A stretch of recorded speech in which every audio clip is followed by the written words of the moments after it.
네, 안녕하세요. 방금 소개받은 고영경입니다. 기업사를 통해 본 동남아 경제사입니다. 동남아에 대한 이야기는 뭐 이런저런 경로를 통해서 많이 들어보셨을 거고요. 동남아 여행을 안 갔다 온 사람을 찾기가 한국에서 어렵지 않나 싶습니다.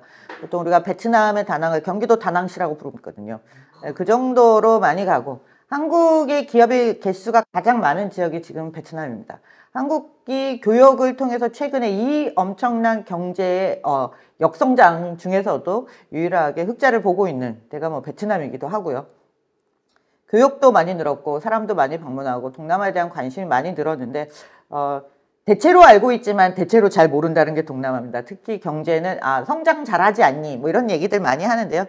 조금 과거부터 오늘의 이야기를 하자면 과거를 좀 알아야 되지 않냐. 그래서 경제사를 통해 본 그냥 매크로 경제를 이야기하면 좀 지루할 것 같아서 경제사를 통해 이렇게 기업사를 통해 본 경제사 이렇게 제목을 정했습니다.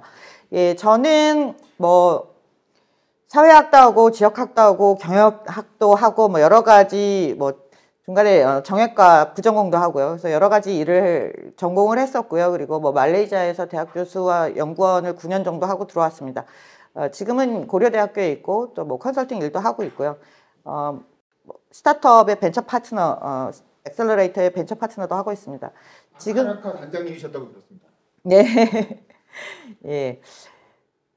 최근 동남아에 관해서는 제가 3권을 쓴 바 있고요. 그 다음에 뭐 여기저기 유튜브라든가 뭐 신문, 지면, 방송 이런 데 통해서 뭐 기업에 대한 이야기, 그리고 동남아에 대한 이야기를 하면서 제 또 다른 직함 중에 하나는 기업 스토리텔러라고 말을 할 수 있을 것 같습니다. 말씀드린 대로 동남아에 대한 관심은 뜨거운데, 자, 뭘 알고 뭘 모르느냐. 좀 과거의 이야기부터 다음 시간에 오늘날의 이야기를 하기까지 좀 돌아볼게요. 자, 아세안이 관심이 많은 이유는 뭐 여러 개 있습니다. 근데 저희가 이제 동남아라고 부를 때와 아세안이라고 부를 때가 뭐가 다르냐. 그러니까 동남아시아라는 건 약간 지리적인 범위의 관점이 있고요. 그리고 한국에서 동남아라고 부르면 약간 일단 깔고 들어가는 게 좀 있어요. 그래서 제가 굳이 아세안 시장, 아세안 마켓 이런 말을 좀 많이 쓰려고 하는 게 이 동남아시아 국가연합을 이제 영어로 줄여서 아세안인데 이렇게 말을 했을 때 하나의 경제 공동체, 하나의 시장인 느낌이 없는 거예요. 동남아라고 하면 지역적으로 우리보다 남쪽에 있는 나라라고 생각이 들지만 아세안이라고 하면 일종의 하나의 블럭이 되니까. 그리고 2015년에 아세안 경제 공동체가 출범을 하면서 굉장히 아세안 내에 이 하나의 경제 블록으로서의 기능이 좀 강화됩니다. 최근에 글로벌 시각에서도 아세안에 대한 관심이 굉장히 많이 늘었는데요. 그 이유는 이제 21세기를 아시안 센츄리라고 하기 때문입니다. 19세기를 유럽의 시대, 20세기를 미국의 시대, 21세기는 아시아의 시대라고 이야기를 하는데요. 이거는 뭐 몇 명의 학자가 그냥 이런 말을 만들어내서 좀 팔아먹으려고 하는 이야기가 아니고요. 우리가 글로벌 컨설팅 기업인 맥킨지에서도 이 아시아 퓨처 is now 하면서 아시아 섹션을 따로 만들었어요. 그만큼 뭐냐면 아시아가 인구도 많고 소비도 많고 투자도 많이 하고 생산도 많이 한다는 거예요. 그러면 아시아는 동북 아시아가 있고 중앙아시아도 있고 중동도 있고 아시아가 많아요. 그 중에서 사우스 이스트 아시아가 최근에 여기저기서 뜨고 있다. 왜? 태평양, 인도양의 가운데 있고요. 위와 아래를 연결하는 가운데 있고요. 그리고 중국의 편에도 미국의 편에도 서지 않는 그런 영역이기 때문입니다. 그리고 뭐 역사적인 경우에도 항상 무역의 길이 이쪽으로 지나갔기 때문에 바람 아래의 땅이라고 부르는데요. 여기가 전략적인 분명 중요한 가치를 갖고 있다라는 점에서도 우리가 좀 돌아볼 필요는 있어요. 여러분들이 여행 가시면 가장 많이 보는 장면이 이런 장면이죠. 예. 이 위에는 이제 버마, 미얀마, 그 다음에 쿠알라룸푸르, 뭐 이렇게 되죠. 쿠알라룸푸르입니다. 예, 그래서 관광을 갔을 때 볼 수 있는 장면, 그 다음에 도시로 가면 뭐 높은 빌딩들이 꽉 찬 장면들을 볼 수 있지만 또 한편으로는 그 뒤 옆골목에 들어가면 빈민가도 있고 이렇게도 사람이 사나 이런 게 좀 동시적으로 존재하는 동네예요. 그러니까 좋게 보는 사람은 되게 좋은 정국을 보고 안 좋게 보는 사람은 야, 이 나라가 무슨 발전이 있겠니? 라고 보는데 우리의 시선은 극명하게 두 가지로 나눠져 있습니다. 일단 아시아가 중요한 이유는 뭐 인구 많고요. 사이즈 커요. 여러분들이 생각하는 것보다 훨씬 사이즈가 큽니다. 세계 5위예요. 아세안 전체로 보면 GDP가 5위고요. 조만간 4위 정도로 올라갈 걸로 예상을 하고 있습니다. 그래서 뭐 글로벌화도 많이 진전이 돼 있고요. 인구는 당연히 전 세계에서 세 번째로 지금 인도가 1등, 2등이 중국, 3등이 아세안 정도 됩니다. 오랫동안 상당히 안정적인 성장을 이루어왔어요. 한 5% 정도 성장을 이루어왔는데 한국 사람들은 5% 성장하면 별로 높게 생각하지 않습니다. 왜? 우리는 옆에 중국에서 항상 한 10% 정도 하고 한국이 못돼서 5% 정도 하지 않았냐. 근데 최근에 우리가 1%대의 성장률을 기록하면서 5%가 높다는 걸 이제 인식을 하게 되는 것 같습니다. 이게 전 세계적으로 같은 이머징끼리 비교해도 중국이나 인도 같은 특수한 몇 개의 나라를 빼면 굉장히 높은 성장률을 안정적으로 유지해왔고 작년에가 2022년이 5.6% 성장률 그리고 2023년이 4.2%로 조금 낮아진 걸로 보고 있어요. 그리고 소득 수준도 여러분들이 생각하시는 것보다 많이 높아졌습니다. 2023년에 이제 한 5,500달러 정도 보고 있으니까 상당히 높아졌고요. 네.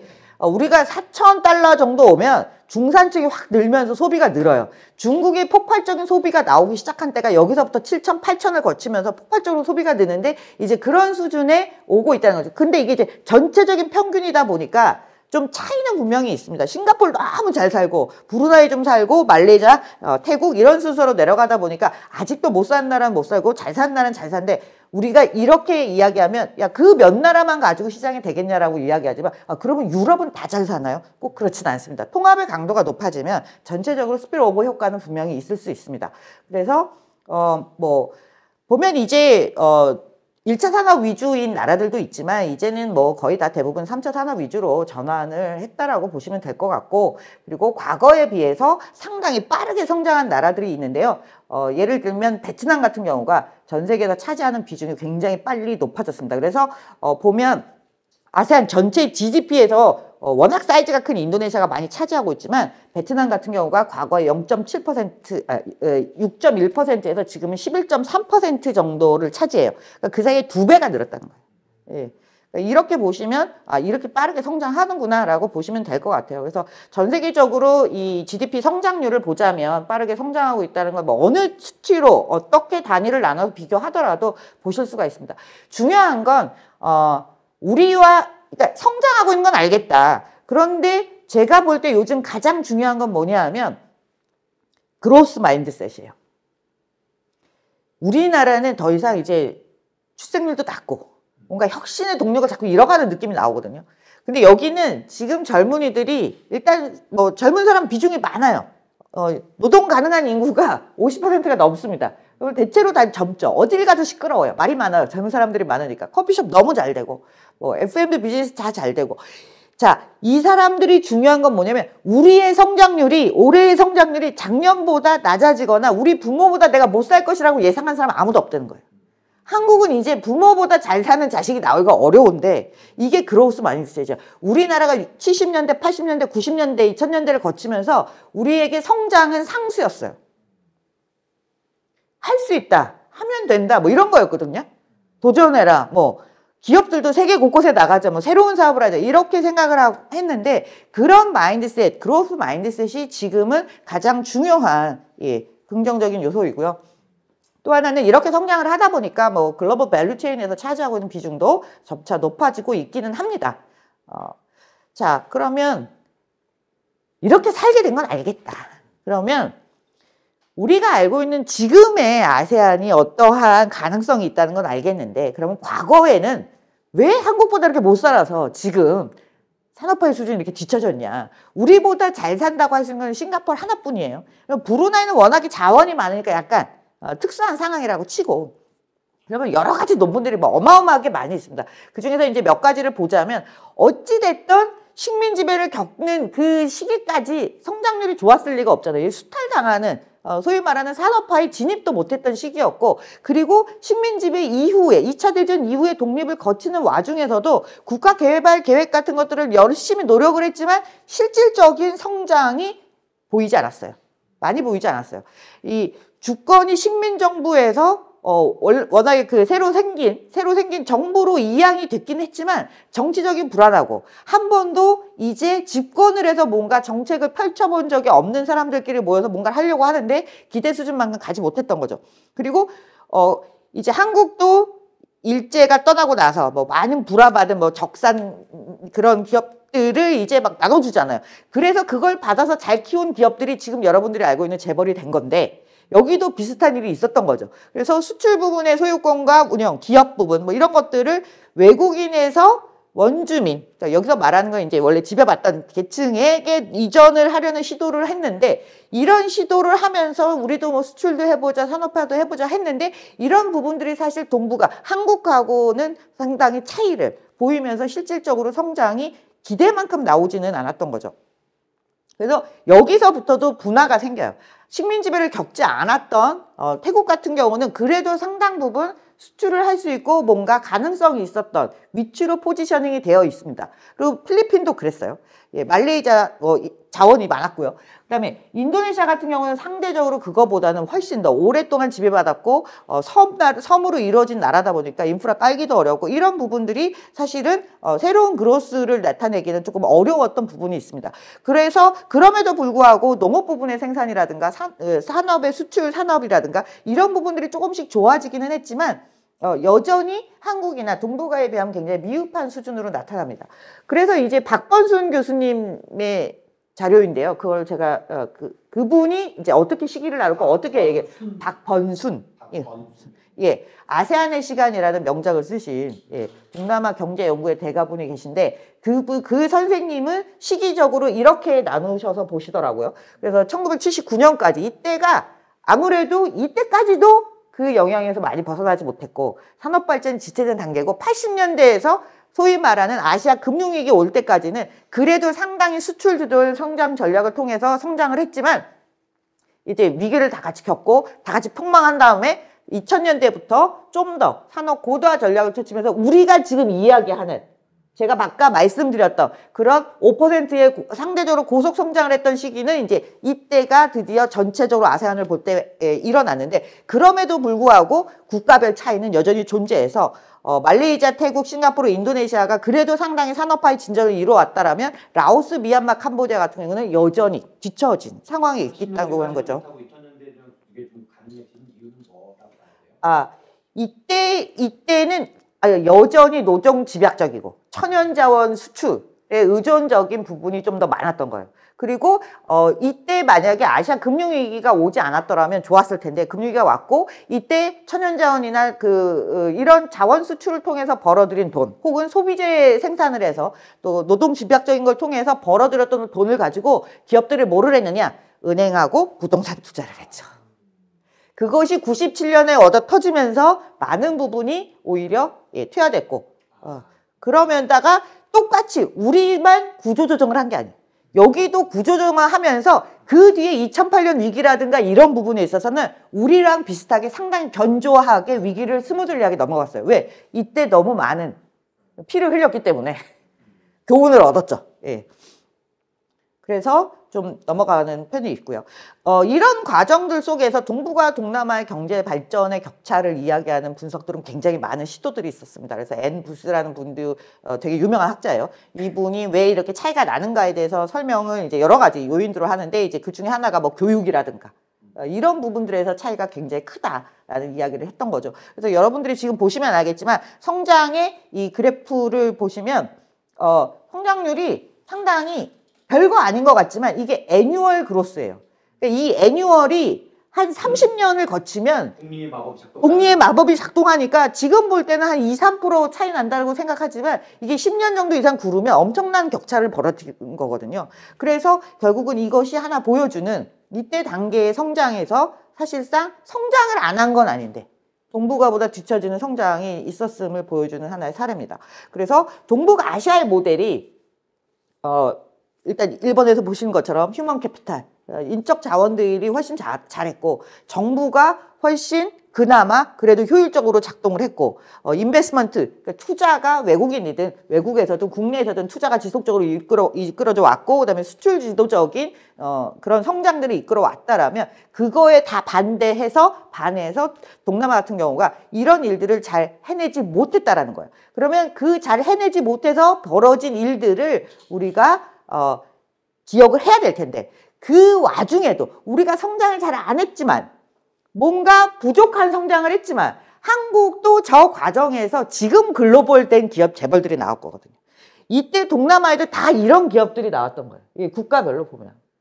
태국에, 말레이시아에 뭐 여러 군데에서 전부 다 이런 재벌들이 사실은 저 1960년대서부터 오히려 어쩌면 그 이전부터 해서 지금까지 성장을 해왔던 거예요. 삼성이 언제 시작했고 LG가 언제 시작했는지를 생각을 해보시면 사실은 일제 강점기 때부터 시작했던 기업들이 있고 두산 같은 경우가 이제 우리나라 재벌 중에서 가장 오래된 역사를 가지고 있는데 다 상점에서 시작해서 무역하다가 뭐 하다가 제조하다가 글로벌 기업으로 성장해 왔는데 그런 비슷한 커리어를 가져갑니다. 그런데 좀 차이가 있다라면 지금까지도 남아있으면서 동남아시아에서 기업 가치가 큰 상장기업 중에서 기업 가치가 큰 회사들을 나라별로 이렇게 쫙 뽑아보면 어디가 많냐? 은행이 많습니다. 싱가포르에서 기업 가치가 가장 큰 기업을 뽑아보시면 은행이 나와요. 인도네시아에서도 은행이 나오고 태국도 은행이나 공기업이 올라가 있어요. 예, 그런 차이들은 분명히 있는데 그런 차이들을 이제 기업사를 통해서 조금씩 설명을 이후에 해드리겠습니다. 자, 우리가 동남아시아의 그 아세안의 기업의 성장사를 이해할 때 세 가지 정도를 좀 기억하고 가면 좋겠다. 이것들을 이제 학문적으로 어느 정도 다 합의가 돼서 나왔던 이야기들입니다. 우리는 정경유착이라는 말을 쓰죠. 얘네들도 그런 비슷한 게 다 있으니까 뭐냐 하면 이제 이 제임스 스캇이라는 그 동남아를 연구한 사람들 모두 다 아는 학자가 있어요. 이 제임스 스캇이 이제 정리를 잘 한 거죠. Patron Client Relationship이라고 하는 거예요. 그러니까 후원자가 충성심과 지원의 대가로 고객에게 보호를 제공하는 위계적 혹은 동지적 관계예요. 근데 보통은 이제 위계적 관계를 씁니다. 아무래도 페이트런 클라이언트니까. 페이트런이 누구냐 하면 정치 지도자를 이야기하는 거예요. 정치 지도자가 네가 나한테 충성을 바치면 내가 너에게 특혜를 주리라 라고 이야기하는 거죠. 그러니까 우리로 말하자면 쉽게 말하자면 정경유착인데 우리와 이 관계가 훨씬 더 좀 다르게 작동한 거예요. 이게 한 군데만 일어나는 게 아니라 여러 가지 맥락에서 이 후원자 수혜자의 관계 이게 한국말로는 정확하게 지금 통일되어 있지 않아서 제가 페이트런 클라이언트라는 말을 씁니다. 그렇게 보고 있어요. 자, 비슷한 말로 또 정실 자본주의라는 말을 많이 씁니다. 러시아에 가면 푸틴의 친구들이 경제를 다 하죠. 예, 그런 사람들을 우리가 크론이라고 부릅니다. 친구들, 패거리. 예, 러시아도 그렇고 한국도 그런 이 크로닉 캐피탈리즘이 번성했다라 하는 연구 논문들이 있어요. 과거에. 요즘은 더 이상 그런 말을 쓰지 않지만 예, 박정희하고 친하면 뭘 하나 받을 수 있었다. 이런 시대들이 있었던 것이거든요. 그래서 비즈니스 엘리트 크로니와 정부 관료 혹은 정치 지도자들 사이의 긴밀한 관계로 편파적으로 배분되는 경제 시스템을 얘기하고 인도네시아의 이 크로니 정실 자본주의를 연구한 세계적인 학자분이 서강대에 원래 계셨던 신우양 교수님이 계십니다. 그래서 이게 이제 렌트 시킹으로 가는 거죠. 쉽게 돈을 번다. 자, 이런 특혜를 줄 수 있는 가장 좋은 게 뭐가 있습니까? 한국에서 기업이 돈을 벌 때 특혜로 받을 수 있는 게 뭐예요? 못 살 때는 수입 쿼터예요. 너만 수입할 수 있어. 아니면 자원이 많은 나라, 야, 이건 네가 개발해. 또 다른 하나, 도로는 네가 깔지 그러니. 이런 거거든요. 이런 다양한 특혜, 정부가 개발을 주도하고 외자를 뭐 외국에서 뭐 차관을 갖고 오든 뭘 하든 뭐 지원 자금을 받든 이걸 가지고 내가 베풀 수 있는 걸 베풀고 그 대가로 나는 정치적 후원을 받는 거죠. 선거하면 지원해주고 아니면 다른 여타의 패밀리 비즈니스를 할 수 있게 해주고 이런 거래들이 분명히 존재한다는 겁니다. 그래서 또 다른 이제 이런 개념으로 요시하라 쿠니오가 했던 게 얼세트 캐피탈리즘이에요. 이거 예전에는 우리가 이제 유사 자본주의라 사이비 자본주의, 유사 자본주의라는 말을 썼는데 요즘은 한국에서 거의 다 모조 자본주의라는 말을 쓰더라고요. 저 어셔츠라는 말은 어디서 많이 나온 말이에요? 저 부분은 이제 뭐 남미라든가 이런 쪽에서는 다 이제 새로운 캐피탈리즘을 만들어내는데, 예, 그런데 붙이는 단어 중에 하나예요. 예, 그래서 이 하나의 종류로, 예, 그런 실제로는 캐피탈리즘의 작동 원리가 하나도 작동하지 않지만 자본주의의 껍데기를 쓰고 있다. 라고 해서, 예, 예. 예, 그래서 사실은 이 두 개의 관계가, 이 두 개의 캐피탈리즘의 근본적인 고리에는 뭐가 있냐면 이 페이트런 클라이언트 릴레이션십이 있다라는 거죠. 그러니까 전체적으로는 이런 구도하에 과거의 동남아의 기업의 성장은 대체로 이 카테고리 안에서 해석이 가능하다. 그래서 뭐 페이트런 클라이언트를 하다 보면 쉽게 돈을 버는, 예, 불로소득에 해당하는 렌트시킹, 지대추구형 일을 하는데 특권적으로 하고, 그러다 보니까 아무런 경쟁이 일어나지 않고 당연히 경쟁이 없으면 부패하겠죠. 혁신을 일으키거나 경쟁력을 강화할 이유가 없고 열심히 연구개발을 해서 제조업을 강화시켜서 내가 글로벌 기업이 되겠다는 이유를 하나도 가질 필요가 없는 거죠. 왜? 내 패밀리의 부를 넓히는 데는 그만한 노력을 들일 필요가 없는 거예요. 그러다 보니까 시장은 점점 왜곡되고, 시장이 왜곡되다 보면 공정한 경쟁을 위해서 들어올 참여자의 수 자체가 원천적으로 봉쇄되는, 예, 그런 현상들이 계속 반복적으로 일어날 수밖에 없게 됩니다.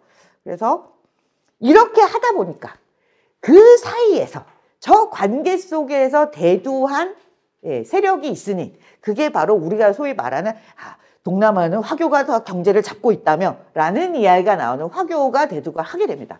왜냐하면 이미 청나라 때부터 중국이 살기 어려워지면 남쪽으로 이주를 많이 해왔잖아요. 이 사람들이 정착을 하고 뭐 친척도 데리고 오고 친구도 데리고 오고 이렇게 몇 차례의 물결이 오고, 그 다음에 식민 지배를 하면서 광산 개발을 위한 많은 노동력을 가지고 오게 해서 또 중국에서 대거 유입을 합니다. 이런 사람들이 이제 겹치고 쌓여서 이런저런 목적으로 동남아로 이주해서 온 화교들이 있었는데, 이 중에 몇 사람은 거기서 상업활동을 통해서 약간의 자본 축적을 하거나 아니면 미들맨의 역할을 하면서 뭐 식민 지배계층 혹은, 예, 서양인들 뭐 이런 사람들의 마름을 노릇을 하면서 약간의 우월적 지위를 가는 거죠.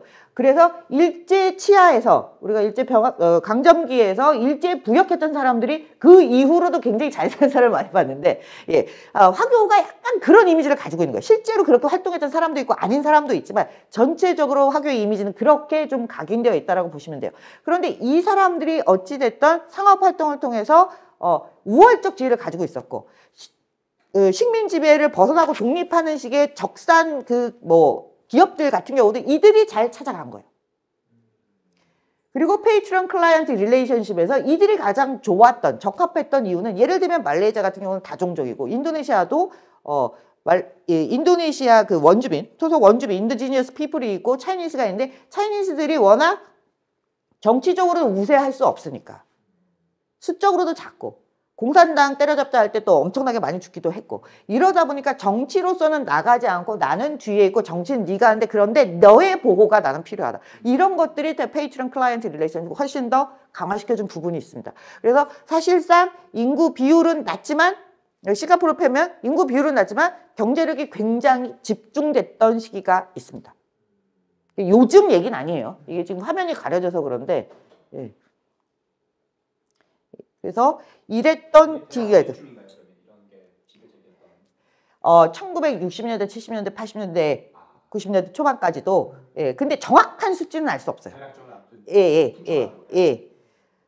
그래서 이제 시가총액 기준이라고 나오는 이유가, 이제 우리가 주식시장을 통해서 이 기업은 화교다 아니다를 이제 구분하는데, 이 기준은 명확하진 않고 이 숫자를 정확하게, 그래서 믿을 만한 숫자는 아니지만 대체적으로 이렇게 평가를 할 수 있다라고 보는 거죠.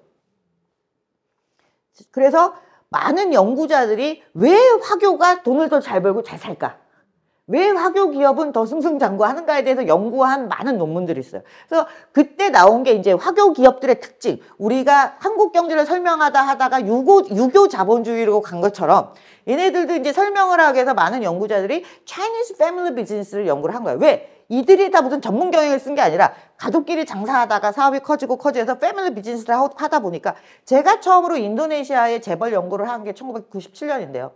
석사 논문을 이제 인도네시아 재벌 연구를 했었는데, 거의 대부분이 이제 화교가 많기도 했고요. 그래서 그때 당시의 연구들은 굉장히 이런 쪽에 치중을 해 있었습니다. 근데 굉장히 한국의 재벌과 유사한 성장 과정을 겪고 유사한 구조를 가지고 있었어요. 그래서 이런 연구들이 있었고, 이제 고든 레딩이라는 사람이 이런 연구를 많이 했고, 뭐 조모란 학자들도 많이 했습니다. 그래서 어떻게 나눌 수 있고 이런 것들을 많이 하고 이런 차이점들이 있다라는 연구들이 있으니까 나중에 기회가 돼서 이쪽으로 조금 더 관심이 있으신 분들은 한번 찾아보면 좋으실 것 같습니다. 근데 우리가 이 화교 연구나 화교에 관련된, 화교 기업에 관련된 책들이 있다 보면 여러분들이 두 가지 단어를 맞닥뜨리게 돼요. 뻐라나칸, 똑똑. 저 뻐라나칸이라고. 이게 뭐냐면 이주해서 왔다 그랬잖아요. 화교가 중국에서 동남아로 이주를 해서 왔는데 그 후손들은 거기서 태어났을 거 아니에요. 그러면 이 사람들이 이주했던, 원래 태어나기를 중국에서 태어난 사람들하고 좀 차별이 있죠. 왜? 벌써 자기가 거기서 태어났으니까. 요즘 우리말로 하면 재미교포, 거기서 태어난 재미교포 2세, 2, 3세 이런 사람들을 우리가 이제 뻐라나칸이라고 불러요. 그래서 싱가포르의 상당수의 문화는 뻐라나칸 문화라고 보는 거죠. 똑똑은 뭐라고 그러냐면 막 이제 동남아에서 막 중국에서 동남아로 막 넘어온 사람, 이런 사람들을 이제 인도네시아에서는 인도네시아 말로 똑똑이라고 부르기도 합니다. 그래서 이런 말들이 이제 읽다 보면 이제 꽤 많이 나오는데요. 그래서 이런 또 영어로는 이제 에스닉 차이니스라고 부르고, 이 화교들이 들어와서 여러 가지 비즈니스를 하면서 뭔가 달랐던, 예, 그들 사이에 뭐 관시도 좋았다, 뭐 여러 가지 요인들이 있는데 그 어떤 요인 하나만으로 이들의 성장을 설명하는 굉장히 어렵기 때문에 다양한 연구 주제들을 잡아서 연구 결과들은 이미 많이 쌓여 있습니다. 자, 이 연구 결과들을 다 제가 학문적인 학술 논문으로만 설명하면 얼마나 지겹겠어요. 그래서 제가 대표적인 세계 기업으로 그 이야기를 전해드리는 게 오늘의 주제입니다. 자, 태국에 가면요, 이 영어로 쓴 거를 딱 보시더라도 읽기 어렵습니다. 짜른 폭반. 그래서 보통은 우리가 CP그룹이라고 줄여서 부릅니다. 이거는 태국 사람 말고는 다 말하기 어렵기 때문에 다 CP그룹이라고 부릅니다. 예. 여러분들이 지금 마트에 가서, 표기는 밑에 적은가 보네요. 네네, 요게 이제, 예, 태국어로 표기된 거예요. 여러분들이 이제 마트에 가서 무슨 양념치킨 이런 것들을 잘 찾아보면 특히 새우 같은 경우는 태국에서 오잖아요. 이런 게 상당수가, 요즘 닭은 브라질에서 주로 오지만 상당수가 이 회사에서 만든 거고. 양념치킨. 왜 냉동된 양념치킨 있잖아요. 뭐 그런 거, 새우, 예, 이런 게. 이 회사가 그래서 세계의 부엌을 바꿨다라는 칭송을 받는 회사입니다. 자, 삼성건설이 뭐 태국의 CP그룹과 합작했다. 뭐 이마트를 중국에서 나가면서 누가 샀다? 이 태국의 CP가 샀고요. 예, 이런 회사예요. 그러니까 태국에서는 태국 재벌, 태국에서 그룹으로는 내가 1등이야 하는 기업, 우리로 치면 삼성 정도의 위치가 되겠죠. 중국의 이민자예요, 원래. 치아액초라는 사람과 이 삼촌이 와서 중국의 자리를 잡아서 여기서 뭘 해볼까 하다가, 태국은 농업이 발전했었어요. 어쨌든 발전이라기보다는 대부분 다 농사를 짓고 있던 그 시절에, 농사를 지으려면 종자가 있어야 되잖아요. 중국에서 종자를 들어와서 수입해서 판 거예요. 장사를 했는데 장사를 잘했겠죠. 예, 예, 다 종자가 필요하기 때문에 장사를 잘했습니다. 그랬더니 요것만 파는 게 아니라 얘네는 아직도 식구들이 막 다 저기도 있고 저기도 있고 여기저기 네트워크가 있으니까 그렇게 해서 수입해서 가져다가 여기저기 팔았어요. 자, 그렇게 해서 종자를 잘 판 다음에는 농부들이 와서 계속 뭔가를 사가면 농부한테 더 팔 걸 프로덕트 라인업을 해야 되겠죠. 그렇게 해서 생산해낸 게 이제 비료를 팔고 뭐 이렇게 돼요. 그런데 이 종자를 팔 때 잘 팔리니까 그냥 판 게 아니라 브랜드도 붙이고요. 포장도 깔끔하게 해서, 종자를 요즘 우리 뭐 보관 잘못해서 벽시 썩는다고 하잖아요. 그렇게 해서 잘 해서 팔아요. 그래서 이 회사가 굉장히 커집니다. 처음엔 그냥 수입상이었는데 브랜딩도 하고 뭐도 하면서 굉장히 커져요. 그렇게 해서 커진 다음에 이제 사료로 좀 넘어가요. 사료로 넘어가서 이제 사료 생산을 해서, 이게 첫 번째 사료 공장이에요. 그리고 자기네 농장도 만들고, 그냥 한 게 아니에요. 이미 1950년대 후반에 채소 종자 개량 연구 농장이라는 걸 만들어요. 그래서 그때 저기서 나온 게 저 하이브리드 양배추 뭐 이런 것도 만들어냅니다. 그냥 성장하진 않은 거예요. 그런데 이때 보면 아, 이 회사만 잘 됐을까? 특혜를 받은 게 있죠. 네, 농지도 받고요. 그러니까 종자를 거래하는 데 있어서의 그런 부분들, 특히나 이 비료 같은 거를 할 때 뭐 이런 부분들에 있어서 사실은 왕도 굉장히 이 회사와 가까웠고 이 회사의 공장에 친히 왕이 왔다 가게 돼요. 저 종자를 만들어 팔고 뭐 비료 팔고 할 때 왕이 왔다 갈 정도로 이 회사가 아직까지 태국이 농업에 의지하는 부분이 큰데 농업에서 성장하는 회사이기 때문에 왕도 굉장한 관심을 두고 지금 여기서 보이는 이 우스꽝스러운 광고, 요즘 태국 광고를 워낙 잘 만들잖아요. 이 브랜드 비료, 이 토끼 모양 브랜드 비료를 팔면서 엄청나게 성장합니다. 자, 그럼 이제 우리가 국내에서만 사업을 할 수는 없지. 예, 동네를 좀 넓혀보자. 그렇게 해서 넓혀서 가는데 그때 이 원래 창업자의 아들이 줄줄이 있는데 그 중에 저 네 번째 단인이 들어가면서 이제 사업을 좀 더 확장을 시킵니다. 그래서 이제 본격적으로 종자 비료 말고 딴 거도 해보자. 닭 팔자. 닭을 키워서 팔아보자. 왜냐면 사료를 했잖아요. 그러니까 사료와 관계된 거. 그럼 내가 직접 양계를 해볼게. 그래서 양계 사업으로 진출하는데 소득 수준이 높아지면요. 육류 소비가 늘어납니다. 그래서 저쪽이 육류 소비인데요. 전 세계에서 가장 많이 먹는 미트의 종류는, 가금류는 그래도 누가 뭐래도 닭이에요. 예. 왜냐하면 제가 말레이시아 살 때도 닭 먹다 죽을 뻔했는데요. 종교의 구애를 받지 않습니다. 소와 돼지는 못 먹는 종교가 있잖아요. 닭은 그게 없어요. 그래서 가장 많이 팔리고 빠른 시간 내에 키워서 잡아먹을 수 있어요. 왜 닭 먹다 죽을 뻔했어요? 너무 무슨 행사만 하면 다 닭이 나와가지고. 예, 그래서 그런 닭인데 사실은 이 닭의 품종은 전 세계에서 다 닭은 먹습니다. 특히나 소가 많은 나라가 소를 좀 더 많이 먹을 뿐이지 소를 못 먹는 나라가 양을 많이 먹고 전 세계적으로 닭은 많이 먹습니다. 칠면조는 대체가 안 돼요. 칠면조는 보통은 그 원산지라든가 이런 걸 좀 따지죠. 예, 그래서 1971년에 동남아 최대 현대식 사료 공장이 건설이 됩니다. 지금까지 지었던 것과 다른 완전히 업그레이드된. 그래서 이 회사가 이렇게 양계를 했으니 양 본부하고 싶겠죠. 그리고 여기가 이제 집단 농장 같은 거예요. 이 분야를 우습게 보시면 안 돼요. 이 회사는 전 세계적으로 양계, 양돈, 그 다음에 새우 양식 이런 걸로는 세계 탑티어의 수준에 있는 거예요. 지금 현재 또? 네. 자, 그 다음엔 어디로 간다? 중국을 갑니다. 동남아 진출이 아니라 중국을 가요. 그래서 중국 최초의 1호 외투 기업입니다. 그래서 정따이. 예. 그래서 이게 이 증서예요. 왜냐? 창업자가 중국에서 왔잖아요. 중국이 먹고 살기 힘들 때 막 개방은 해야 되는데 인민들이 죽어나갈 때 가장 필요했고 가장 먼저 위험해서 아무도 안 갔어요. 그때 가장 먼저 가서 내가 투자할게 했던 기업인이 바로 CP 창업자입니다. 이게 언제 몇 년도쯤에 되냐? 70년대? 중국으로 진출한 게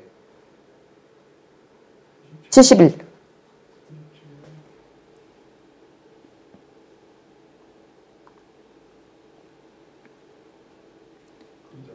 네.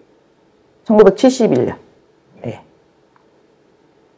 그래서 본토에서 사료를 시작하고. 그러니까 자기가 잘하던 거 있잖아요. 계속 양계하고 양조도. 중국 사람들이 뭐 닭하고 돼지고기를 제일 많이 먹으니까. 자기가 잘하는 분야가 중국이 가장 원했던 분야였던 거예요. 그래서 이렇게 해서 사업을 확장해 나가고 그리고 당연히 그 이외에 이제 중국 경제가 성장하면서 필요한 여러 가지 사업들을 외국 기업과 합작으로 해요. 그냥 순전히 다 일본 기업이나 이런 기업에 주기 싫으니까 얘는 어차피 중국에 들어와서 이미 외투 기업에 자리를 잡았잖아요. 중국 개잖아요.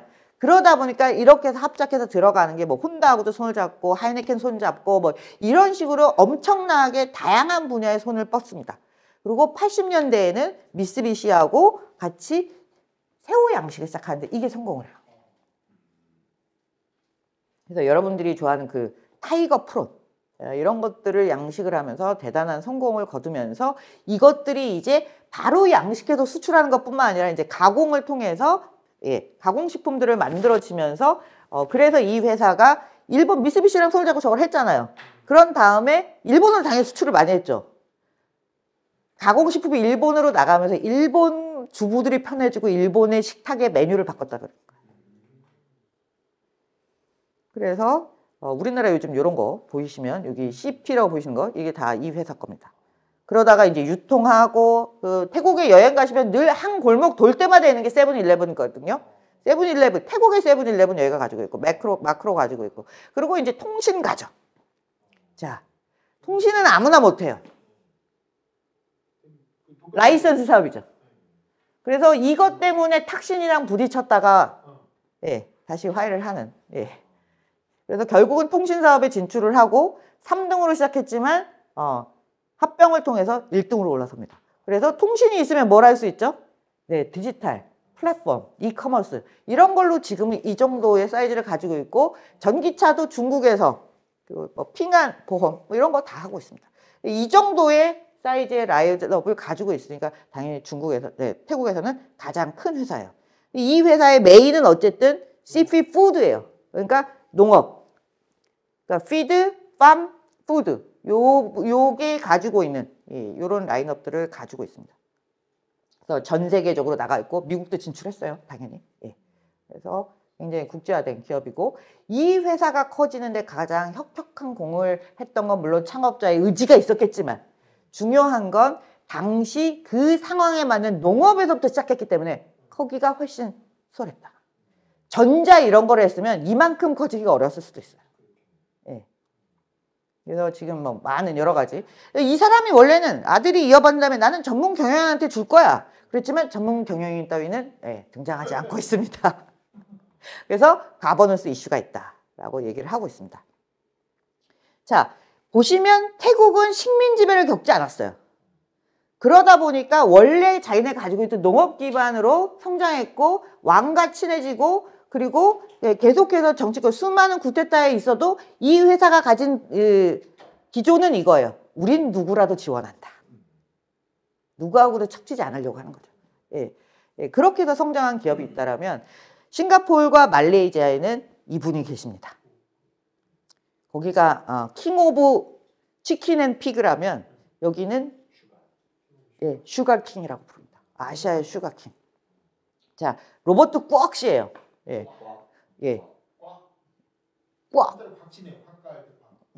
꽉씨예요. 그래서 이분도 가장 영리한 그런 사람이라고 평가를 받습니다.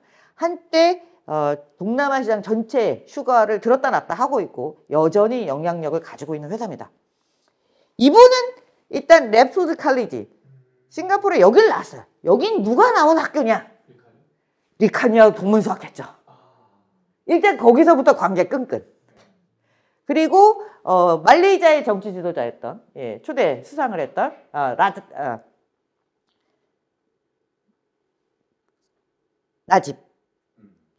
라작 총리하고 또 같이 학교를 다녔습니다. 그리고 미쓰비시에서 근무를 하면서 영국에 있는 학교 맞나요? 아니요 싱가포르에 있는 그리고 미쓰비시에서 근무를 했었고 그리고 설탕 트레이딩 이런 일들을 그래서 트레이딩을 해보고 이렇게 해서 계속 진화를 하게 됩니다. 그리고 부동산으로 확장하고 다른 사람들은 이 회사를 잘 모르는데 한국에서 유난히 많이 하는 회사가 있어요. 샹그릴라. 샹그릴라가 이 꽉그룹 안에 있는 호텔이에요. 왜냐하면 다른 소비자는 하지 않기 때문에. 자, 이분은 이관유하고도 친하고요. 마하티르하고도 친하고요. 수하르토하고도 친해요. 그러니까 그 당시에 있던 동남아의 모든 정치 지도자라고는 다 친합니다. 자, 처음에 시작할 때 이 팜트레이나 슈가를 하려면 우리나라에서 삼성이 제일 처음에 돈을 많이 벌었던 게 뭔지 아시죠? 제일제당이죠. 설탕은 아무나 수입하게 허락을 주지 않습니다. 말레이시아하고 싱가포르에서 너만 설탕을 하지 그러니를 받은 거예요. 그러니까 거기서부터 돈을 벌기 시작하는 거죠. 설탕을 하다 보니까 쌀도 할 수 있고 쌀도 하다 보니까 밀가루도 하고 이렇게 해서 독점적인 사업 지위를 가지고 가는데 그렇게 해서 나머지를 계속 키워갑니다. 그런데 이 중에서 굉장히 중요한 회사가 하나 등장을 해요. 윌마 트레이딩이라는 회사를 만드는데 본인이 직접 만드는 게 아니라 본인은 이제 저 사업을 계속 하고 있고요. 이 형제가 있어요. 이게 번호가 아버지 때의 형제까지 하면 이게 다 사촌 요 학렬 번호가 있어요. 20번째예요. 로봇 꽉이. 예, 20번째고 그 다른 형제의 자녀들의 자녀가 이 코쿤홍이 그 밑에서 일하다가 얘가 이제 팜 플랜테이션 사업을 트레이딩을 하라고 시켰는데 얘가 혼자 하는 게 아니라 이 시장은 인도네시아도 굉장히 크기 때문에 인도네시아의 유력자하고 같이 합쳐서 회사를 만들어서 사업을 합니다. 그래서 처음에 트레이딩만 하다가 직접 농장을 개발을 하죠. 그러면 내가 소위 말하는 수직 계열화를 하기 시작하는 거예요. 농장도 하고 기름도 짜고 트레이딩도 하고 이렇게 해서 만들어서 동남아에서 여러분들이 가장 많이 쓰는 것 중에 하나가 팜유예요. 먹을 때도 쓰고 뭐 연료로도 쓰고 수출도 많이 하고 모든 분야에 여러분들 샴푸, 비누 이런 데도 다 팜유 들어가거든요. 이 팜유 때문에 이 팜 오일 때문에 유니레버라든가 이런 회사들이 과거부터 동남아시아에 계속 오는 건 이유 중에 하나예요. 이걸 가지고 중국으로 진출을 합니다. 그래서 중국에서 당연히 장사를 잘 했겠죠. 네. 그리고 인도로도 갑니다. 딱 보시면 뭐가 떠오르세요? 인구가 많고 소득은 낮지만 저게 없으면 안 되는 나라 위주로 가는 거예요. 그렇게 해서 인도에서는 인도 인프라에서 가장 강력하다는 회사 아다니하고 손을 잡습니다. 그래서 여기서 뭐 방글라데시 인구 많죠. 예, 이런 데서 전부 소비자 화폐, 그러니까 식용유 이런 걸 만들어서 인도네시아의 아다니 윌마는 별도의 상장을 합니다. 제가 아까 말씀드렸을 때 웬만한 나라의 상장 기업들을 다 쳐다보면 은행이 꼭대기에 있다 그랬어요. 싱가포르도 당연히 금융이 꼭대기에 있겠죠. 싱가포르의 제조업하면 생각나는 게 있어요. 요즘 반도체가 뜨고 있다고는 하지만 싱가포르 반도체는 외국 기업이 만든 거지 자국 기업이 그렇게 큰 게 있지 않아요. 이 회사가 시가총액으로 굉장히 높습니다. 저 회사 말고는 제조업이 별로 없어요. 그러니까 상위에 랭크된 그 시가총액 상위의 그룹. 그러니까 이 회사가 이제 점점 더 세계로 뻗어나가는 거죠. 아프리카에 이만큼을 진출했습니다.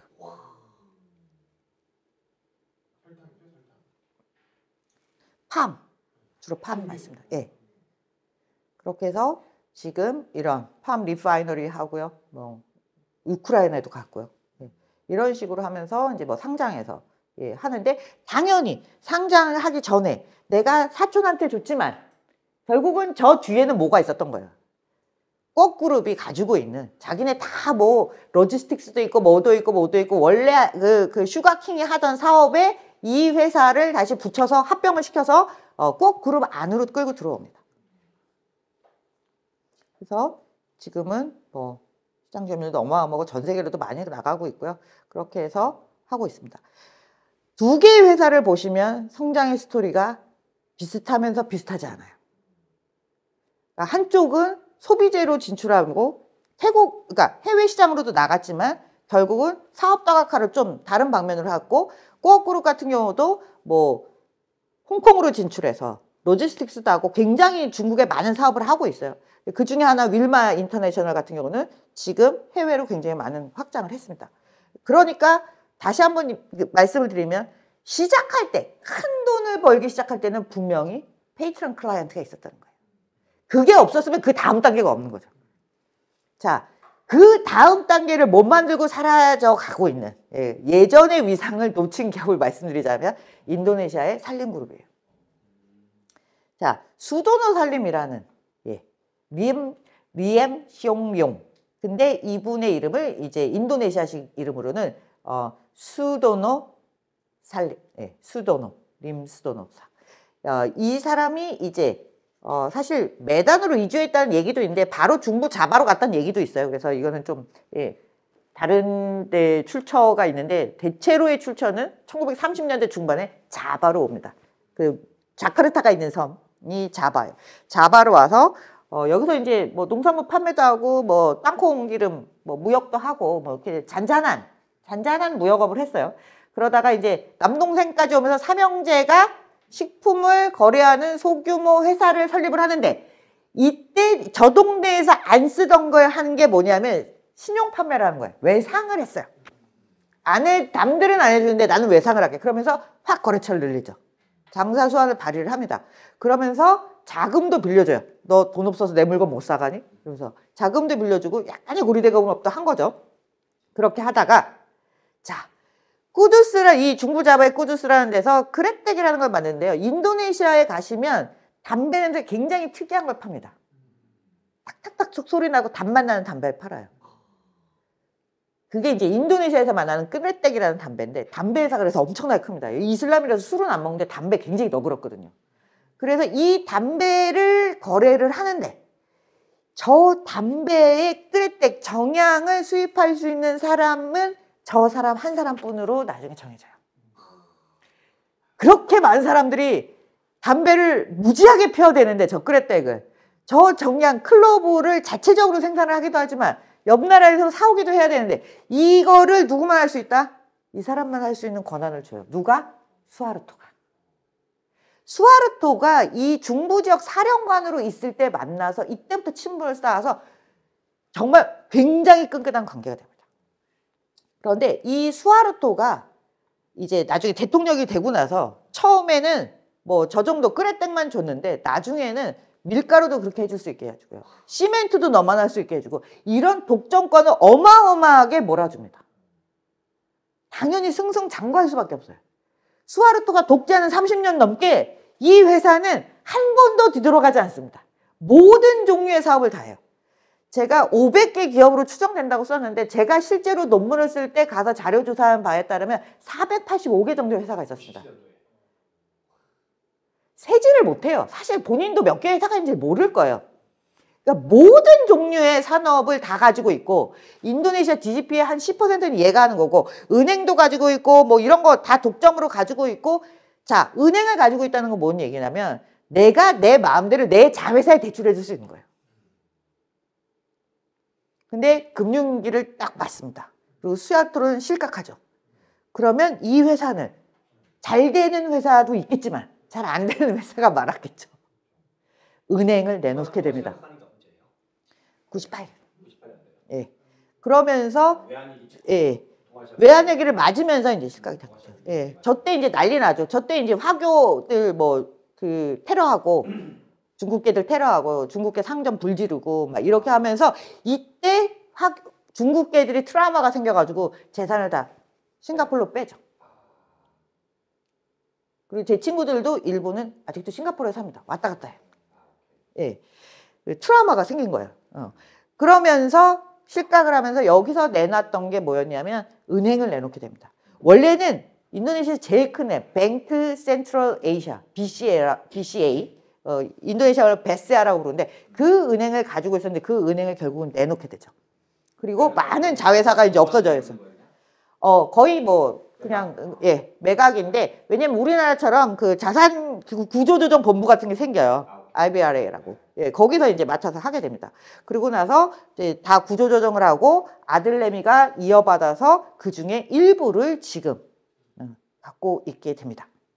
그래서 얼마나 많은 걸 했냐면 뭐 그런 유틸러티, 그 다음에 도로, 톨 내고 다녀야 되는 도로, 유료 도로, 그 다음에 텔콤, 그 다음에 뭐 인도삿 이래가지고 뭐 TV, 뭐 텔레폰 이런 거 하는 것들, 인터넷 이런 거 다 하고요. 뭐 요거는 그나마 낫고 자원 관리된 거, 그 다음에 예 밀가루 하는 거, 그 다음에 뭐 마이닝 당연히 이런 정부가 라이센스를 줘야 하거나 허가 개발권을 줘야만 하는 브랜드 그 모든 데에서 돈을 빨아먹었습니다. 예. 그리고 요 보가사리 플라워 밀 같은 경우는 아까 말씀드린 누가 들어왔느냐? 로버트 코악시가 들어와요. 이건 처음에 같이 시작했다가 예, 나눠집니다.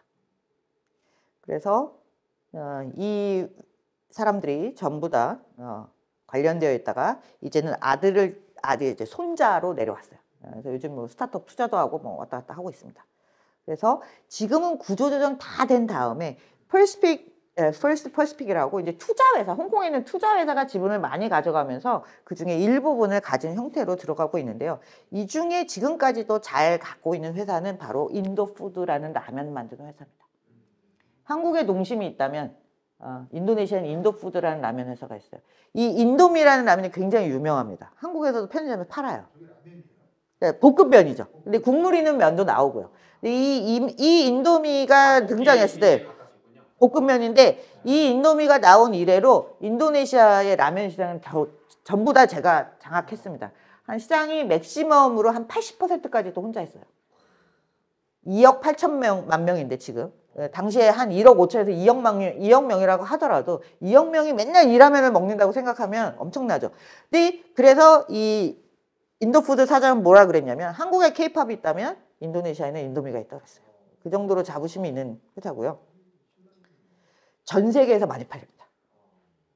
나이지리아에서 1등 라면이에요. 나이지리아도 인구 많거든요. 나이지리아, 중동 이런 데서는 굉장히 많이 팔리고 한국 라면 회사보다 해외 공장이 훨씬 많습니다. 그래서 이 라면이 50주년 기념으로 저는 나이키랑 한 것도 있고요. 이 유명한 그 팝스타가 이 노래를 부르는 인도미에 관련된 노래를 하는 그런 것도 있었습니다. 제가 이건 화면 스샷만 따오고 링크를 안 넣어가지고요. 자, 여기까지. 인구가 2억 3천만 명이네요. 네, 그러니까 인구가 계속 많이 늘어서 앞으로는 전 세계에서 한 인구 3위 정도 가는 걸로 알고 있어요. 그 증가 속도가 빨라요. 인도네시아가 생각보다 지금은 이제 출산율이 조금 떨어지는 건데 나이지리아는 떨어질 생각을 안 해서 그래서 이 앞에서의 세 회사의 공통점은 인구 많은 나라에서 먹고 사는 문제로 떼돈을 번 거예요. 그리고 거기에는 라이센스를 받거나 보호를 받았거나 그런 게 있다. 그런데 산림그룹 같은 경우는 그룹 자체가 금융위기를 겪고 자기가 지원했던 정치인이 떠나면서 같이 망했는데 다른 두 회사는 망하지 않았어요. 그리고 다른 두 회사는 거기서 그친 게 아니라 그래도 자기 혁신과 자기 발전을 계속 돌렸던 회사인 거죠. 그리고 산림그룹은 나머지는 그렇게 해서 좀 많이 나락으로 갔는데 인도푸드만 이 정도까지 올 수 있고 지금까지도 살아남아서 잘 되고 있는 회사이기도 합니다. 진짜 막장 게임은 필리핀에서 많이 나옵니다. 필리핀은 이제 상당히 정치적으로 많은 부침을 겪기는 했어요. 인도네시아의 수하르토라는 독재자가 있었다라면 필리핀에는 마르코스라는 독재자가 오랫동안 독재를 했죠. 이 마르코스의 개인적인 일을 보던 사람도 10대 재벌로 성장을 했으니까 그런 식으로 혜택을 많이 준 케이스입니다.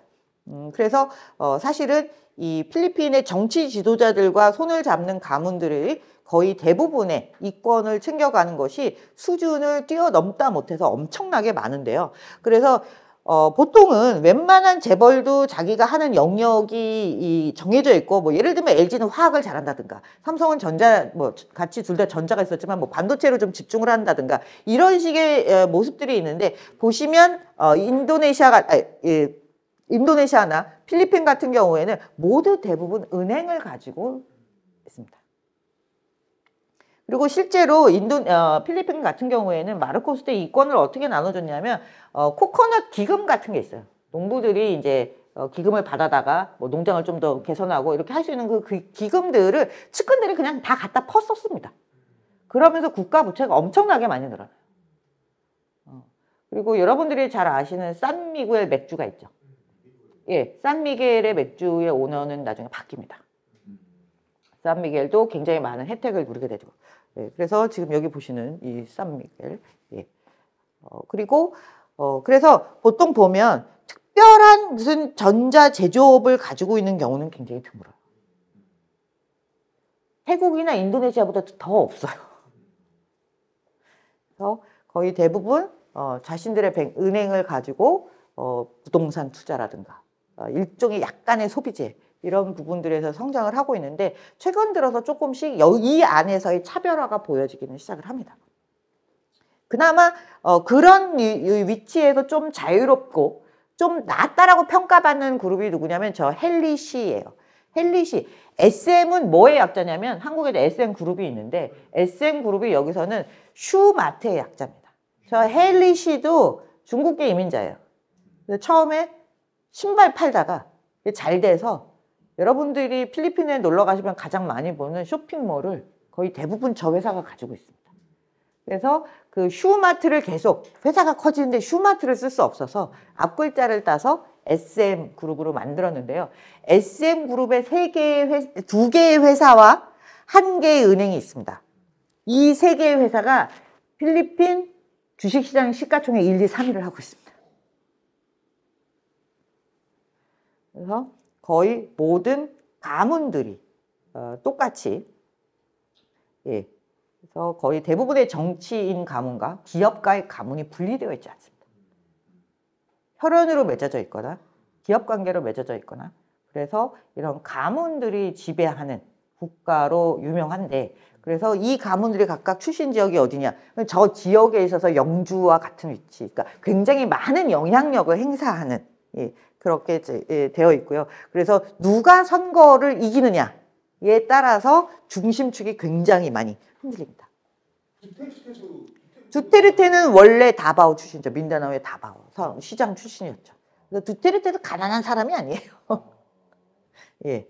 그래서 이런 가문들이 사실상 정치 권력과 굉장히 유착된 지금까지도 유착된 비즈니스 관계들을 가지고 있기 때문에 이런 영향들이 굉장히 커서 그 소위 말하는 아까 처음에 앞부분에 말씀드렸던 것 중에 크로닉 캐피탈리즘이라는 게 있잖아요. 크로닉 캐피탈리즘이 가장 연구가 많이 된 지역으로 꼽는 나라가 필리핀입니다.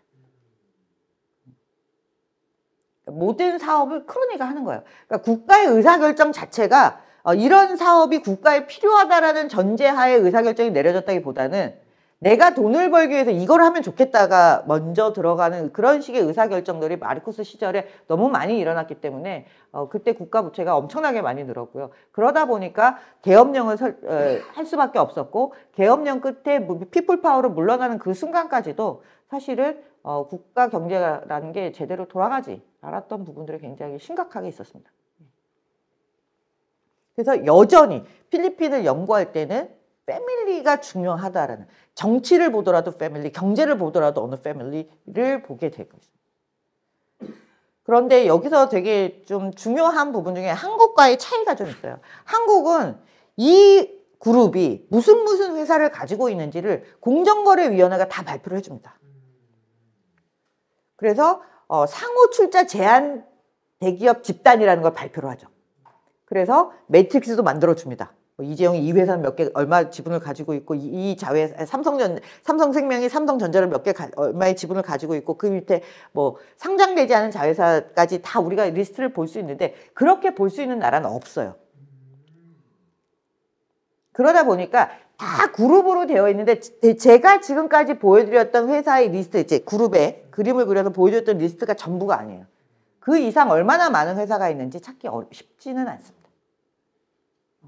유명한 것들로만 해가지고 적당히 이렇게. 예, 그나마 태국은 좀 잘 CP그룹 같은 경우는 워낙 이제 글로벌 프레젠스가 많기 때문에 잘 정리가 되어 있는 거고요. 아까 말씀드렸던 산림그룹이 수아로또 밑에서 잘 나갈 때 500개 회사를 가지고 있는데 본인이라고 알겠습니까? 정부가 저는 관리하는 그런 정부는 상장된 회사와 비상장돼서 이제 뭐 나라에 등록하는 정도만 관리를 하는 거지 그 당시만 해도 이런 리스트를 갖지 않고요. 전 세계 어디에도 우리나라의 그 대기업 집단 그 등록 시스템처럼 이렇게 다 제출해야 되고 그걸 일괄적으로 취합해서 발표해 주는 나라는 없습니다. 그러다 보니까 이런 그룹들이 실제로 총 합산해서 이 패밀리가 얼마만큼 많은 지배력을 행사하는지도 가늠하기는 되게 어렵습니다. 이 세 개의 회사들을 대표적으로 봤지만 이 세 개의 회사가 끝이 아니에요. 사실상 싱가포르에서 가장 깨끗하고 가장 발전된 싱가포르의 시가총액 상위를 차지하고 있는 은행 세 개, DBS, OCBC, UOB 이런 회사들조차 이런 뱅크, 이거 뱅크죠. 다 은행이에요. 이런 은행들조차 처음 만들어졌을 때는 그 뒤에 누가 있었다? 이간융 패밀리가 있었다라고 이야기하는 거예요.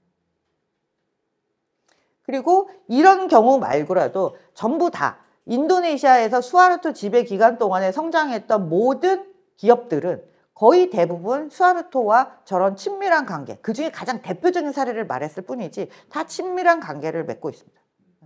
태국 같은 경우도 특별한 관계들을 다 맺고 있어요. 그래서 태국을 예를 들면 타이베 지금 말씀드렸던 CP그룹이 가장 대표적인 제가 설명을 드렸지만 타이베버리지나 그다음에 뭐 킹파워 뭐 이런 대표적인 5개의 회사들은 다 뭐라고 이야기하느냐면 이들이 다 후원을 하고 있는 곳이다. 특별한 관계다라고 그렇게 하지 않으면 살아남기 어려웠을 거고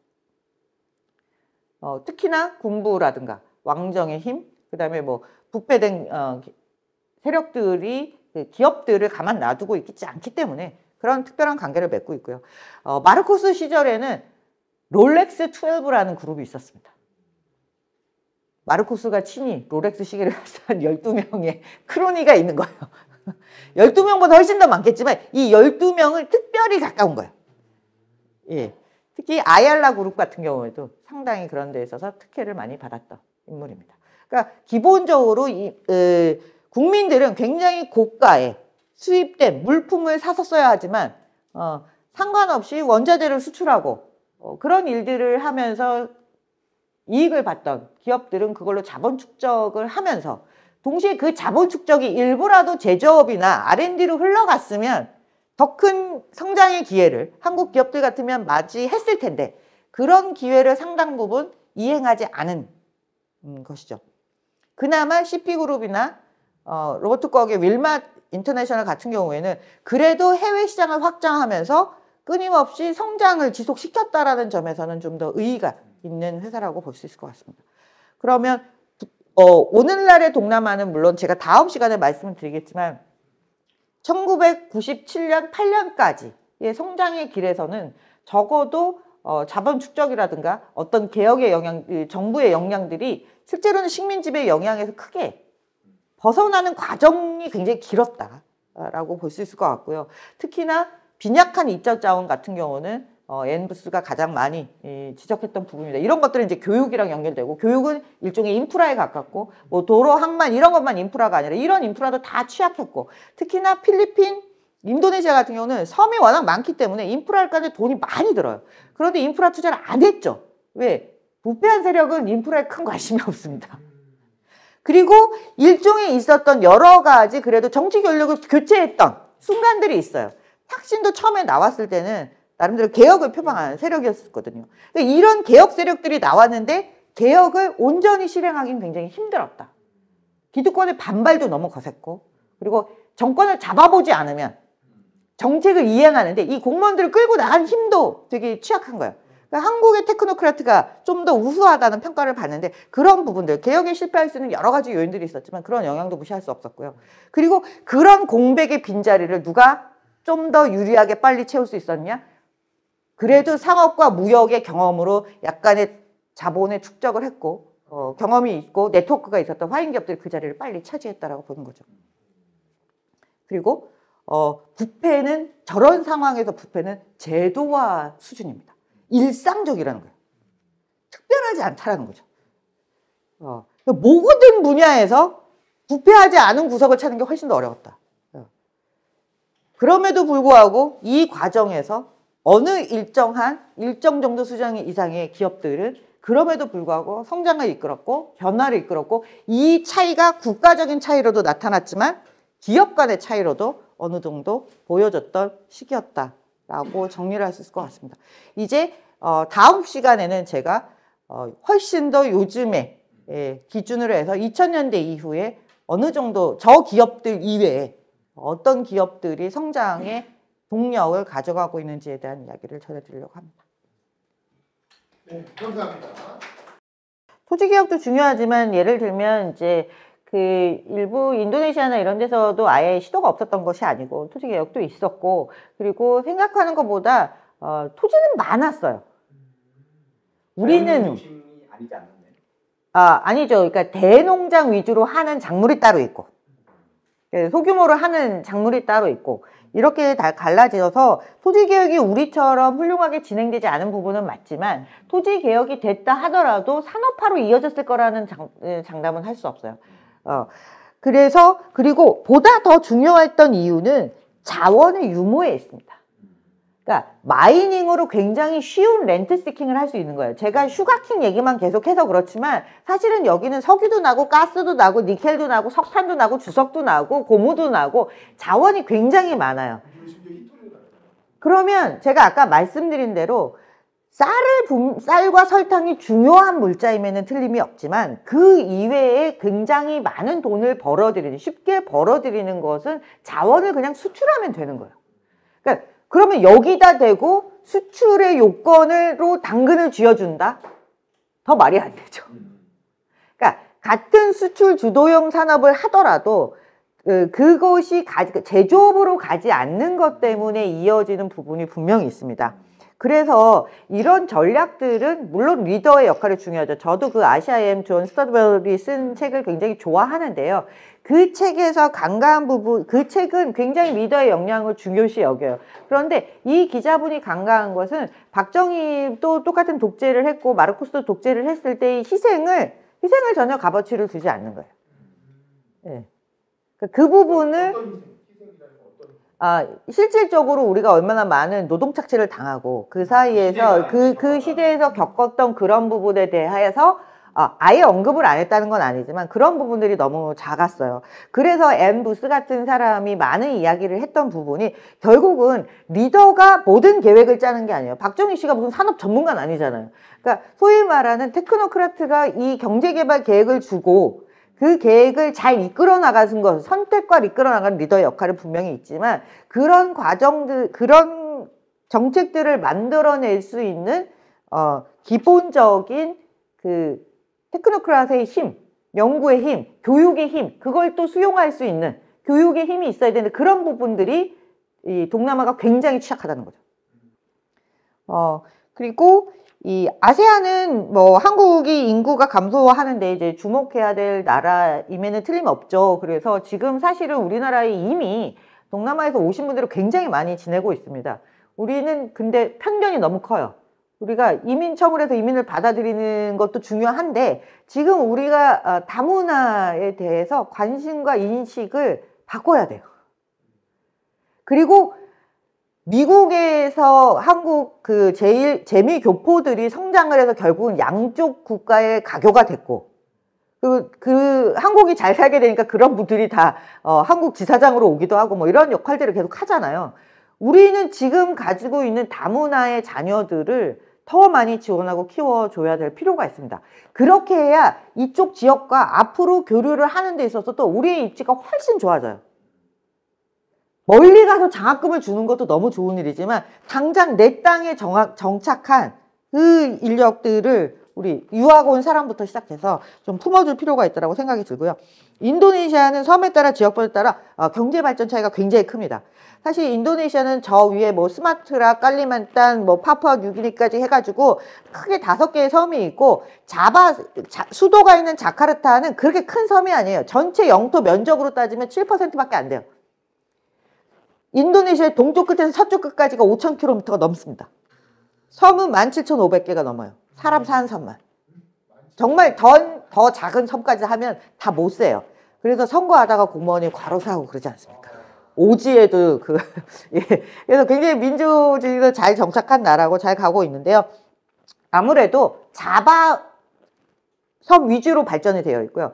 수도 자카르타에만 3천만 명이 삽니다. 2억 8천만 명 인구 중에 한 1억이 한 섬에 살아요. 그래서 굉장히 개발이 편중되어 있기 때문에 그래서 수도 이전을 하려고 하는 거고 실제로 우리가 그 2차 전지에서 가장 중요하다는 니켈은 어디에 많냐? 그 신수도로 옮겨갈 깔리만탄 뭐 이런 데 많은 거야. 그 자바섬 위에 북쪽에 있는 섬들이 많기 때문에 이 자원 개발 같은 경우는 투자를 중국 기업들이 많이 하고 있죠. 다음 시간에 아마 제가 그 얘기도 좀 드릴 텐데요. 그래서 이런 경제 발전 차이가 있어서 그거를 극복하려고 지금 많이 노력을 하고 있습니다. 이슬람 종교가 경제 활동에 미치는 영향이 있죠. 그래도 하루에 5번 기도를 해야 되고 라마단도 금식 기간에 라마단도 지켜야 되고 그런 부분들이 분명히 영향을 끼치지만 중동처럼 뭐라 그러죠? 대단히 엄숙한 원리주의적인 이슬람은 아니에요. 그래서 예전에 제가 연구조사를 갔을 때는 히잡을 안 쓴 친구들이 훨씬 많았는데 요즘 좀 더 보수화돼가지고 히잡을 쓰기는 하지만 그런 부분들은 분명히 있습니다. 그런데 전 세계에서 이슬람을 믿는 사람들, 무슬림이 계속 늘어가고 있기 때문에 우리가 이해를 하고 어떻게든 같이 살 길을 도모해야 된다. 예. 그리고 굉장히 여러분들이 생각하시는 것보다 느슨한 무슬림이다 라고 생각해 주시면 될 것 같습니다. 그리고 제도와 행정의 예측 가능성을 질문을 해주셨는데요. 과거에는 분명히 리더가 약간 자기 멋대로 하는 측면이 분명히 있었어요. 베트남 같은 경우도 뭐 공산주의, 어쨌든 공산당이 이렇게 하면 이렇게 되는 거고 저렇게 하면 저렇게 되는 게 아니냐라고 이야기하지만 지금은 이제 아까 제가 처음 시작할 때 글로벌 밸류 체인에 들어가 있는 비중이 점점 높아졌잖아요. 거기에 동떨어져서 혼자 살 수가 없어요.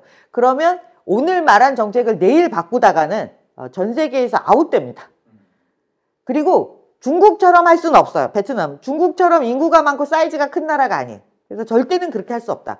그렇지만 뭐 유럽의 선진국처럼 그런 정도의 투명성과 예측 가능성이 있지는 않지만 그럼에도 불구하고 남미라든가 다른 여타의 이머징 마켓에 비하면 상당 부분 이제 예측 가능성이 높아졌는데 그것도 조금씩 다르죠. 중국이랑 친한 쪽과 미국이랑 친한 쪽이 있기 때문에 그럼 미국이랑 친하다기보다 양쪽 편을 다 안 들지만 예를 들면 미얀마의 쿠데타 같은 사건은 언제 또 다른 나라에는 일어나지 않지만 미얀마는 여전히 그런 상황에 있고요. 다른 나라는 그 정도로 일어날 가능성이 굉장히 낮습니다. 그리고 스타트업의 존재감은 제가 다음 시간에 얘기를 드리겠지만 재벌들이 가지고 있는 영역이 있고 스타트업이 또 담당하는 영역이 있어요. 서비스 섹터 중에서. 그래서 그렇게 좀 나눠져 있는데 이 재벌들이 여기도 한 3세 이렇게 왔잖아요. 아까 보여드렸던 산림그룹에서 3세 이런 데 오면 얘네들이 스타트업 투자자로 나섭니다. 그래서 엄청나게 투자 많이 해요. 예. 그래서 그런 쪽에서 프레젠스, 존재감을 높이고 있기 때문에 분리된 시장이지만 일부 투자자로서의 기능을 하고 있다. 이렇게 말씀드리고 자세한 얘기는 다음 시간에 말씀을 드리겠습니다. 동남아에서 앞으로 제조업이 발전하려면 기본적으로는 지금까지 대기업들이 인도네시아 같으면 내수 중심에서 시장을 좀 더 크게 보는 방향으로 시야를 전환을 시켜야 돼요. 그게 바로 이제 3세대에 내려온 경영자 혹은 3세대의 패밀리 비즈니스가 내려왔는데 여기서 누가 최고 경영자가 되느냐에 따라서 전략은 굉장히 크게 달라질 거로 보이고 있어요. 왜냐하면 내 옆에 있던 애가 자꾸 A라는 그룹이 B라는 그룹이 나보다 작았는데 얘가 글로벌로 자꾸 성공하는 꼴을 보게 되면 자극을 받습니다. 예. 과거에는 인도네시아 재벌들이 해외 시장에 대한 관심이 그렇게 크지 않았어요. 때 되면 자원 가격 오를 때 많이 팔아서 여유로웠는데 이제 점점 시야가 바뀌고 있어요. 그래서 그런 부분은 대기업이 좀 더 치고 나갈 수 있지만 여전히 동남아 전체에서 경제의 70%, 고용의 90%는 중소기업이 담당하고 있습니다. 그래서 중소기업을 계속 지원하고 있어요. 그래서 과거에 우리와 같은 그런 제조업의 산업화는 늦었지만 디지털, 그린 전환 이런 쪽에서는 늦춰지지 않으려고 정책적 지원을 새로운 신성장 동력으로 삼고 있는 부분이기도 합니다. 그것도 다음 시간에 좀 더 자세하게 말씀을 드릴게요. 그래서 농지개혁 뭐 이런 부분들 그리고 미국과의 관계 이런 부분들을 말씀을 드리면 확실히 한국과 동북아와 동남아의 차이는 분명히 있습니다. 농지개혁도 원인 중에 하나지만 그것이 모든 것을 설명할 수는 없어요. 왜냐하면 기본적으로 농업에서 제조업, 서비스업으로 전환하는 과정에 있어서도 그것들이 원활하게 이루어지지 않았기 때문에 말씀드린 대로 쉬운 렌트 시킹이 허용되는 순간에 그런 그 사업의 기회가 렌트 시킹의 사업의 기회가 충분할 때는 다른 열심히 리스크 테이킹을 해가면서 혁신을 주도하고 기술 개발을 해서 언제 성공할지도 모르는 대기업에 오랫동안 투자하는 건 바보 같은 일입니다. 기회비용이고 매몰 비용이 얼마나 큰데요. 당연히 그 선택을 하지 않는다는 거예요. 한국은 그 선택을 할 수밖에 없어요. 왜? 우리는 사람밖에 없거든요. 그러니까 박정희가 원하든 원하지 않든 거기밖에 길이 없었기 때문이에요. 그리고 중화고업을 하게 되는 이유도 여러 가지 뭐 이야기가 있지만 결국은 이제 그 일본에서 이제 그만하게 되는 따라가는 그런 경향들도 분명히 있었고 굉장히 시기적으로 좋았고 삼저가 또 있었던 한국 경제 발전에 그런 게 있었고 우리는 일본 옆에 있었고 중국 옆에 있어서 늘 긴장감이 끊임없지만 그래도 그 옆에 있다는 이유만으로 또 잘 먹고 잘 산 게 약간은 경제적인 기여도가 분명히 있거든요. 지금 중국하고의 관계가 안 좋기 때문에 지금 삼성전자 이익 한 푼도 안 나고 있고 모든 산업이 지금 굉장히 다 위축되고 있는데 그런 영향들을 본다라면 우리가 포스트 차이나라는 말을 쓰지만 포스트 차이나라는 나라는 없습니다. 아세안이 일부분은 대체할 수 있어요. 근데 제가 글로벌 기업사 한 80개를 하면서 느낀 게 있습니다. 글로벌 기업은 왜 글로벌이냐면 정말 글로벌로 경영을 하기 때문이에요. 그러니까 한 지역이 뭐 독일이 경제가 안 좋고 일본이 경제가 안 좋을 때는 아세안이 버텨줬어요. 일본 기업들이 일본이 저성장의 늪에 빠지면서 해외로 나갔던 그 지역 중에서 아니 도요타 자동차는 딴 지역보다 대수로만 따지면 아세안에서 제일 많이 팝니다. 대수로만 따지면. 시장이 한 50에서 80%를 갖고 있는데요. 네. 그렇게 생각을 해보면 아세안은 그렇게 따지면 우리 기업들이 글로벌 포트폴리오에서 하나 정도 가져가는 거예요. 여기가 아니면 죽겠다가 아니라 그 정도가 돼야 글로벌 경영이라고 할 수 있는 거거든요. 그리고 우리가 그러면 결국 밸류체인에서 서플라이 체인에서 어디 멀리 가게요. 멀면 힘듭니다. 남미보다는 아세안이 가까운 거예요. 우리의 밸류체인을 그래서 더 끌어내려서 리저널 밸류체인에서 성장을 해야 아세안에서도 못하는데 인도 가서 잘할 일은 더더욱 없습니다. 인도네시아 하나에서도 잘 못하는데요. 그런 미래는 없는 거거든요. 그래서 그런 점에서 충분히 해야 되고 과거에는 어느 한 편을 드는 것이 유리했던 때가 있어요. 그런데 이렇게 그 처음에 제가 시작할 때 동남아시아의 지도를 보여드렸잖아요. 그 위치라는 건 여러 열강들이 들어와서 치고 빠지고 전쟁이 이루어졌던 때예요. 우리는 어차피 중국 아니면 일본에서 양쪽으로 뜯겼다라면 여기는 이 나라 저 나라가 말씀하신 멀티버스예요. 얘는 제가 먹고 여기는 제가 먹고 이렇게 해서 동남아시아 국가연합이 만들어진 게 우리 누구도 편에 서지 말고 우리 누구한테도 린치 당하지 말자 였거든요. 지금 빛을 바라고 있는 겁니다. 다음 시간에 이 얘기도 할 건데 지정학적인 리스크가 올라가면 올라갈수록 가장 각광받는 지역 중에 하나예요. 왜? 누구 편도 아니기 때문에. 적어도 여기서는 뭐 배가 납치된다든가 그런 일이 일어나지 않거든요. 예. 그래서 그런 점에 있어서도 어떻게 보면 과거에는 미국의 지원이 적었을지라도 지금의 상황에서는 이것이 훨씬 더 현명한 거고 필리핀이 미국의 지원이 없어서 못 사는 건 아닙니다. 그러니까 지원이 있던 좀 대립하지 뭐 공산주의와의 최전선에서 대립하지 않던 간에 결국은 국가가 자기의 인적 역량과 자기 역량이 없으면 결국은 어떻게든 렌트시킹 형태로 흘러가게 돼 있어요. 그래서 그런 의미에서 여전히 정치 경제학은 유효하고 제가 기업 연구를 하지만 어느 정도의 자본주의가 성숙할 때까지 정부의 영향력은 너무나 중요하다. 라는 얘기로 맺은 말을 하도록 하겠습니다.